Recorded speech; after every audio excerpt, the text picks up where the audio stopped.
God bless you everyone. आप सभी का CCR में स्वागत है। लास्ट टाइम मैंने आपके साथ ओबीडियंस को शेयर किया था। अब भी मैं आपके साथ ओबीडियंस ही शेयर करूँगी बिकॉज वो इतना इलेबोरेटेड नहीं था। इसको मैं थोड़ा इलेबोरेट करूँगी। परमेश्वर हम सबके साथ नई चीज़ों को करने जा रहा है। वो हमें नई जगहों पर लेकर जाएगा। वो न्यू कनेक्शंस हमें हमारे साथ कनेक्ट करेगा, नई अपॉर्चुनिटीज़ हमें देगा, नए चांसेस वो हमें देगा। वो सब कुछ हमारे साथ रिन्यू करके हमें रिस्टोर करेगा। तो हो सकता है वो ऐसी सिटीज़ हो, वो ऐसी कंट्रीज़ हो जहाँ प्रभु आपको लेकर जाए और वहाँ वो आपको ब्लेस करे। हो सकता है वो ऐसे कनेक्शंस हो जो आपके गॉड गिवन गिफ्ट की रिस्पेक्ट करे, आपको रिस्पेक्ट दे, ऑनर करे, वर्थ करे, उसकी वैल्यू करे।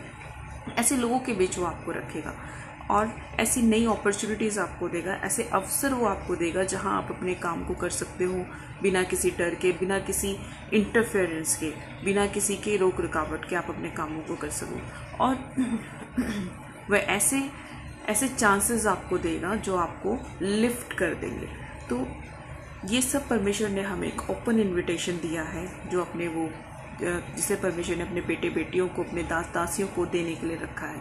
तो ये एक ओपन इनविटेशन है, फिर भी हम इन हेवनली ब्लेसिंग्स को रिसीव नहीं कर पा रहे हैं। क्यों? क्योंकि there is a missing link, एक जो हमें परमेश्वर के साथ कनेक्ट करता है। परमेश्वर को हमारी आज्ञाकारिता चाहिए। अगर वो हमें कह रहा है कि हमें यहाँ जाना है तो हमें वहाँ जाना है। अगर वो हमें कह रहा है कि हमें ये काम करना है तो वो काम हमें करना है। अगर वो हमें कह रहा है डोंट मिस दिस अपॉर्चुनिटी, तो हमने वो अवसर को नहीं छोड़ना है। तो हम फिर भी इन चीज़ों को क्यों इन ब्लेसिंग्स को, इन हेवनली ब्लेसिंग्स को क्यों नहीं ले पा रहे? बिकॉज हमारे पास ओबीडियंस नहीं है। इन सब चीज़ों को परमेश्वर हम हर चीज़ को रिन्यू करके हमें रिस्टोर करता है, बट हमें जो इन ब्लेसिंग से कनेक्ट करता है वो है ओबीडियंस। और ओबीडियंस तब आता है जब हम पूरी तरह से अपने आप को परमेश्वर के हाथ में सरेंडर करते हैं। हम अपनी लाइफ का पूरा फ्लो परमेश्वर को देते हैं कि जो है वो तेरा है, जो तू देगा वही हमारा। We have to do surrender. जैसे ही हम सरेंडर करते हैं, हम आज्ञाकारिता में चलने लगते हैं। और सरेंडर हम किसे करते हैं? हम सरेंडर करते हैं टू विल ऑफ गॉड। परमेश्वर की इच्छा में हम सरेंडर करते हैं कि परमेश्वर की इच्छा हमारे जीवन में पूरी हो। फिलिपियंस उसके 8 में लिखा है कि यीशु परमेश्वर का पुत्र होने पर भी उसने अपने आप को इतना दीन किया, इतनी आज्ञाकारिता दिखाई कि क्रॉस पे मृत्यु तक सह ली, और परमेश्वर ने उसको एक सर्वश्रेष्ठ नेम दिया।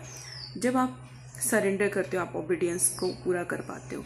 जब आप ओबीडियंस में चलते हो, तब आप स्टेप बाय स्टेप आप सेक्रीफाइस करते हो। जब आप सेक्रीफाइस की लैंग्वेज को सीख जाते हो, तब आपके लिए परमेश्वर ओपन हेवन्स आपको मिलता है, यानी कि खुला हुआ स्वर्ग आपके ऊपर आ जाता है और आप अपनी ब्लेसिंग्स को रिसीव कर सकते हो, अपनी ब्लेसिंग्स को ले सकते हो। जब आपका ओबीडियंस कंप्लीट होता है तो परमेश्वर जो अपने वादे के साथ जुड़ा है, परमेश्वर जो अपने आप से भी ज़्यादा अपने प्रॉमिस को आपके लिए पूरा करना चाहता है, तब वो आपको ब्लेस करता है। और उसे आपको ब्लेस करने के लिए उस वक्त कोई नहीं रोक सकता, बिकॉज आपने अपने ओबीडियंस को परमेश्वर में पूरा किया है। God bless you.